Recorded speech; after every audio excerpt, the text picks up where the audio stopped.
అసలు ఈ కరీంనగర్ జిల్లా పేరు కరీంనగర్ కాదు, ఎలిగందుల. మరి ఎలిగందుల పేరు ఎప్పుడు వస్తుందంటే మొత్తం మన కరీంనగర్ జిల్లాలో ఎమ్మెల్యేలు తర్వాత ఎంపీలు వచ్చినప్పుడు ఖచ్చితంగా మారిపోతుంది పేరు.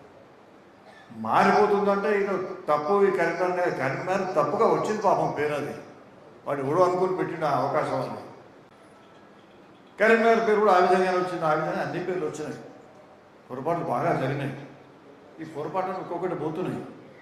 మన ఉత్తరప్రదేశ్ ముఖ్యమంత్రి గారు బాగా చేస్తున్నాడు అన్నీ. ఇది చేస్తేనే అన్నీ అయిపోతాయని కాదు.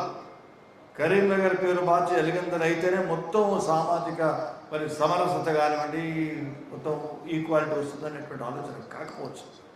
కానీ ఒక స్ఫూర్తి తప్పకుండా ఉంటుంది. మరొకసారి గత వైభవాన్ని, మన భారతదేశ పరంపరను వేలాది సంవత్సరాల చరిత్ర చూసుకుంటే ఖచ్చితంగా పరిష్కార మార్గం ఉంది అందుకోసం ఆ పునర్వైభవాని కోసం అనుకోవాలన్నటువంటి ఆలోచన చేస్తుంటాం.